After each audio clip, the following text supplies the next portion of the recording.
नमस्कार दोस्तों, मैं अतुल तिवारी आप सबका स्वागत करता हूं प्रीमियर आधार आईएएस के ऑनलाइन प्लेटफॉर्म, जहां हम बात करने वाले हैं 24 जुलाई 2026 की समसामयिक घटनाओं के बारे में। तो चलिए आज का सेशन शुरू करते हैं और जानते हैं कुछ महत्वपूर्ण घटनाएं।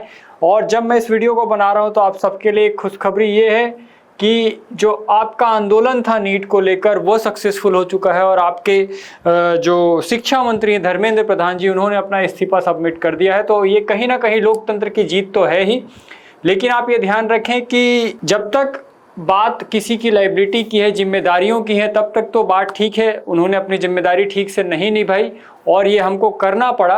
अब हमने सरकार को एक चेतावनी दे दी है और आशा है कि आने वाले समय में सरकार बहुत उचित तरीके से, उचित ढंग से काम करेगी, जैसा कि स्टेटमेंट हमको देखने को मिला धर्मेंद्र प्रधान जी का।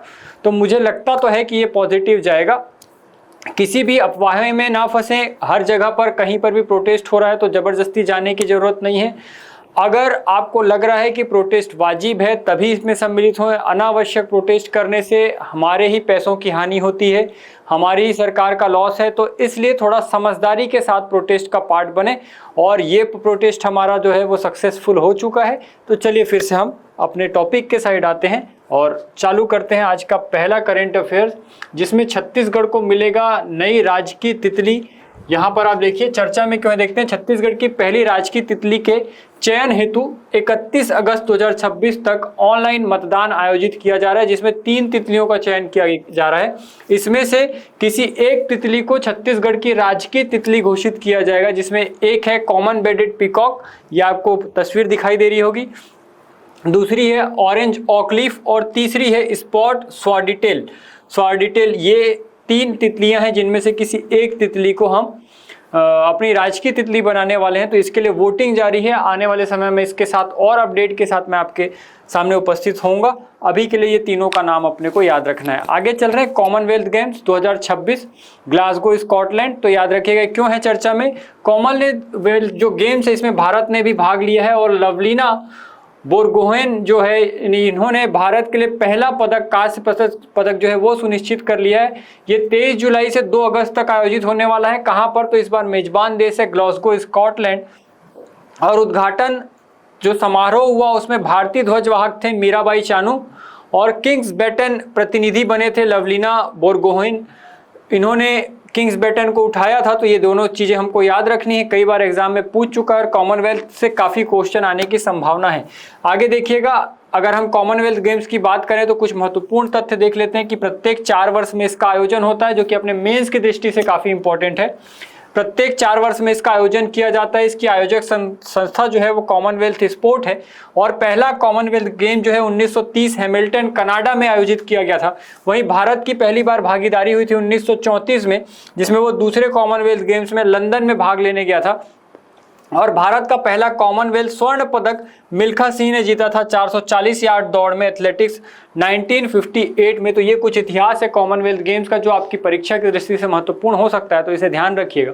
आगे देख रहे हैं, नेक्स्ट न्यूज़ ले रहे हैं।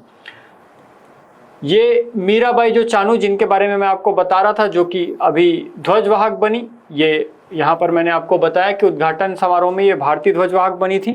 इनके बारे में देख रहे हैं कि ये मणिपुर राज्य से संबंधित हैं। इनका खेल है वेट लिफ्टिंग और इन्होंने टोक्यो ओलंपिक 2020 में रजत पदक जीता था और कॉमनवेल्थ गेम 2026 में भारतीय दल की ध्वजवाहक रही हैं। वहीं लवलीना बोरगोहेन की बात करें तो ये असम से आती हैं और ये इनका खेल जो है वो मुक्केबाजी है, बॉक्सिंग है और इन्होंने टोक्यो ओलंपिक 2020 में कांस्य पदक जीता था। तो ये दोनों का नाम हमको याद रखना है। अगला देख रहे हैं प्रोजेक्ट कुसा। डीआरडीओ ने भारत की स्वदेशी लंबी दूरी की वायु रक्षा प्रणाली जिसको LRSAM या कुसा का पहला सफल परीक्षण कर लिया गया है। LRSAM इसका शॉर्ट फॉर्म है और इसको नाम दिया गया है प्रोजेक्ट कुसा। इसका सफल परीक्षण किया। यह सफल परीक्षण 23 जुलाई 2026 को किया गया और कहाँ पर किया गया? तो APJ अब्दुल कलाम द्वीप उड़ीसा के तट पर यह किया गया है। इसके विकसितकर्ता जो हैं वो रक्षा अनुसंधान एवं विकास संगठन, जिसको हम DRDO कहते हैं, इसके द्वारा ये विकसित की गई है प्रणाली। ये 150 किलोमीटर से 400 किलोमीटर तक के इसकी मारक क्षमता, और इसमें लगभग 21,700 करोड़ रुपए का हमने लागत लगाया हुआ है। ये सतह से हवा में मार करने वाली मिसाइल है, सरफेस टू एयर मिसाइल है। ये 100% स्वदेशी प्रणाली से विकसित किया गया है और दुश्मन के लड़ाकू विमान, ड्रोन, क्रूज और बैलिस्टिक मिसाइलों को हवा में ही नष्ट करने में ये अपने आप को सक्षम बताता है। तो ये हमने एक बार सफल परीक्षण फिर से कर लिया है, काफी बड़ी उपलब्धि है, तो इसको याद रखिएगा। अगला देख रहे हैं उत्तरी अफ्रीका की सबसे जो ऊंची चोटी है माउंट टूपकल। उत्तरी अफ्रीका की सबसे ऊंची चोटी माउंट टूपकल पर फतह हासिल करने वाली सबसे कम उम्र की एशियाई पर्वतारोही इया क्रिश हैं, जिन्होंने मात्र 8 वर्ष और 3 महीने की आयु में यह रिकॉर्ड बना दिया। तो इनका नाम याद रखिएगा, इया क्रिश का, ठीक है। वह मूल रूप से भारत के केरल, जिसको त्रिशूर कहते हैं, वहां की रहने वाली हैं और वर्तमान में अपने माता पिता के साथ UAE में रहती हैं, मतलब संयुक्त अरब अमीरात में रहती हैं। यात्रा और उपलब्धि के मुख्य बिंदु पर्वत देखिए तो माउंट टूपकल मोरक्को, जो उत्तरी अफ्रीका की सबसे ऊंची चोटी, यहाँ पर उन्होंने फतह हासिल की, जिसकी ऊंचाई 4167 मीटर है और लगभग फीट में बात करें तो 13,671 फीट है। इसमें इया क्रिश ने ये उपलब्धि हासिल की है कि वो सबसे छोटी पर्वतारोही बन गई, सबसे कम आयु की पर्वतारोही बन गई। अगला देख रहे हैं अनुराग जैन, नीति आयोग के नए CEO नियुक्त किए गए हैं।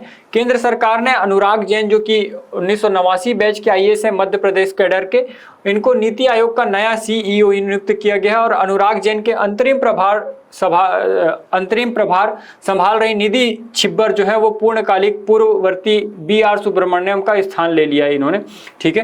तो याद रखिएगा 22 जुलाई 2026 को इसकी घोषणा की। इनका कार्य 2 साल का होगा और मंजूरी कैबिनेट की नियुक्ति समिति ने दी है, ACC ने दी है। और पूर्व पद इनका मध्य प्रदेश के ये मुख्य सचिव से चीफ सेक्रेटरी थे और उनकी जगह इनको अनुराग जैन को अंतरिम प्रभार दे दिया गया है निधि छिब्बर की जगह, जो कि पूर्णकालिक और पूर्ववर्ती जो BR सुब्रमण्यम है उनका स्थान लेंगे। तो ये आज के कुछ महत्वपूर्ण घटनाएं थी, ये आपके करंट अफेयर्स की बुक, और इस महीने की करंट अफेयर्स भी आपकी मार्केट में आ जाएगी 30 तारीख को, तो इससे जरूर ले लें। और ताकि आपके जो प्री तक के जर्नी है करंट अफेयर्स की वो चलते रहे, तो उसको लेना ना भूलें। अगर वीडियो आपको पसंद आते हैं तो इसको लाइक, शेयर और सब्सक्राइब करना ना भूलें। आज के लिए इतना ही, फिर ही जल्द मुलाकात होगी, तब तक के लिए धन्यवाद। डियर व्यूअर्स, अपने एग्जाम की तैयारी को और बेहतर करने के लिए हमारे चैनल को लाइक, शेयर और सब्सक्राइब करना न भूलें।